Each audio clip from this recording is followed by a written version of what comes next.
अवधूत चिंतन श्री गुरुदेव दत्त श्री स्वामी समर्थ। आज आहे श्रावण महिन्यातला दुसरा शुक्रवार। अतिशय प्रभावी हा शुक्रवार आहे। श्रावण महिन्यातला दुसरा शुक्रवार म्हणजे रक्षाबंधनच्या अगोदर जो शुक्रवार पडतो त्या शुक्रवारी आपण वरदलक्ष्मीची पूजा करायची असते। वरदलक्ष्मी म्हणजे वैभव लक्ष्मी, जी काय आपल्या सर्व काही देत असते। त्या दिवशी जर तुम्ही दिवसभरातून कधीही ही पूजा करू शकता। संध्याकाळी लक्ष्मी येण्याची वेळ असते, सायंकाळच्या वेळेस पण ही पूजा केली आणि सेवा जर केली तर खूप जे काही मनातली इच्छा असेल, जे काही तुम्हाला हवं असेल ते सगळं मिळून जातं आजच्या पूजेमध्ये किंवा आजच्या सेवेमध्ये। नावामध्येच आहे वरदलक्ष्मी, वैभव लक्ष्मी, जी सगळं देते आपल्याला। त्याच्यामुळेच आज न चुकता तुम्ही बघा, छोटीशी पूजा आहे, वर्षातून एकदाच ही संधी मिळत असते, त्याच्यामुळे नक्की करा। सायंकाळच्या वेळेस करा, सकाळी नाही झाली तर सायंकाळच्या वेळेस पण तुम्ही ही सेवा करू शकता।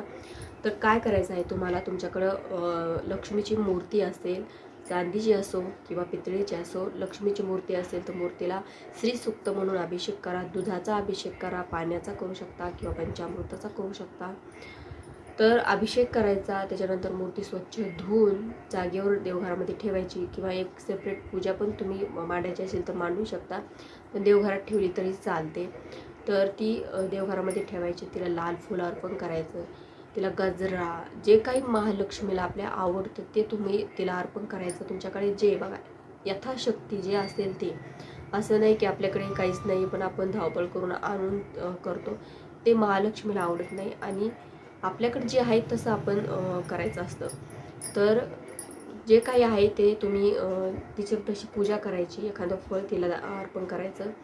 त्याच्यानंतर खीर, बघा आपल्याला माहिती आहे की महालक्ष्मीला खीर अतिशय प्रिय असते। कोणी असं सांगतं की तांदळाची खीर करू नये कारण ती आपण पितरांसाठी करतो, पण पितरांसाठी आपण खास तांदळाची खीर करत नाही, आपण गव्हाची खीर करतो।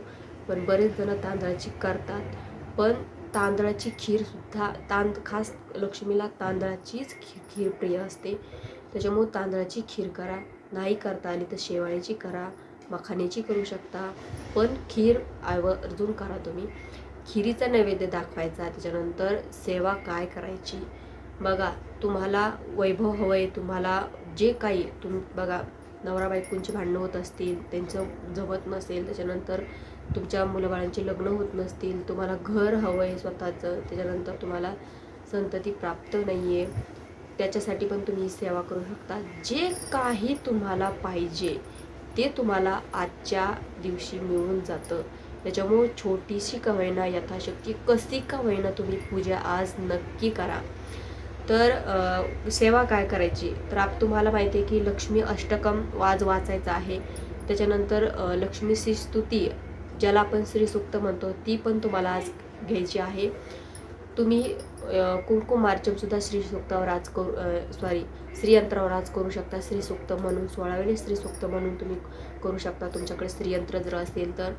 त्याच्यानंतर भगवान विष्णू, आपल्याला माहिती आहे की जिथे भगवान विष्णूंची सेवा होते तिथे लक्ष्मी आपोआप येत असते। आज पुत्रता एकादशी पण आहे, तुम्ही विष्णू सहस्रनाम, त्याच्यानंतर भागवताचं पारायण करू शकता। भागवताचं पारायण केलं की आपल्याला माहिती आहे की आपले पितृदोष कमी होतात। त्याच्यानंतर लक्ष्मी अष्टकम वाचायचं आहे, आवर्जून ह्या सेवा पूर्ण तुम्हाला घ्यायच्या आहे। नाहीतर याच्यामधले तुम्ही जे तुम्हाला जमतील त्या तुम्ही घ्या, बाकीच्या यूट्यूबवर लावून देऊन श्रवण जरी केल्या तरी हरकत नाही। सायंकाळच्या वेळेस ही पूजा करा, सायंकाळची वेळ ही लक्ष्मी घरात येण्याची वेळ असते आणि आपण म्हणतो ना, जी ती वेळी जी ती सेवा केली तर तिचा प्रभाव किंवा तिचं महत्त्व अधिक वाढतं आणि अधिक पटीनं आपल्याला फळ मिळत असतं। कारण आजच्या दिवसाला खूप जास्त महत्त्व आहे। आणि तुम्हाला नंतर पूजा जर करायची झालं तर तुम्ही मग डायरेक्ट पुढच्या श्रावण महिन्याची तुम्ही वाट बघा, कारण मधात तुम्हाला ही पूजा करता येणार नाही, आजचाच दिवस आहे।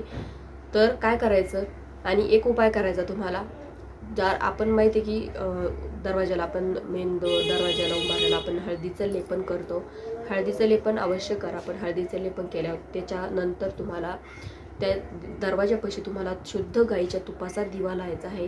शुद्ध गाईच्या तुपाचा दिवा जर आपण लावला तर आपल्या घरामध्ये लक्ष्मी आकर्षित होत असते। त्याच्यानंतर त्या हळदीच्या लेपनात थोडासा गुलाल टाका, अधिक शुभ मानलं जातं। त्याच्यानंतर घरामध्ये देवीची पूजा केलेली आहे तर देवीचे एखादा मंत्र स्तोत्र कोणत्याही ह्या सेवापैकी तुम्ही म्हणू शकता, कारण ही वैभव देणारी लक्ष्मी आहे. घरामध्ये सुख समृद्धी आनंद आरोग्य आपल्या नांदत असतं, आपल्या घराची भरभराट आपल्या घराचं वैभव होत असतं. त्याच्यामुळे ही सेवा तुम्ही आज नक्की करा, नक्की आवर्जून करा तुम्ही. तर आजच्या व्हिडिओमध्ये इतकंच. व्हिडिओ आवडल्यास व्हिडिओ लाईक करा, शेअर करा, चॅनलला सबस्क्राईब करा. झाली सेवा श्री स्वामी समर्थ महाराजांच्या आणि परमपूज्य गुरु माऊलींच्या चरणी रुजू करते. श्री स्वामी समर्थ.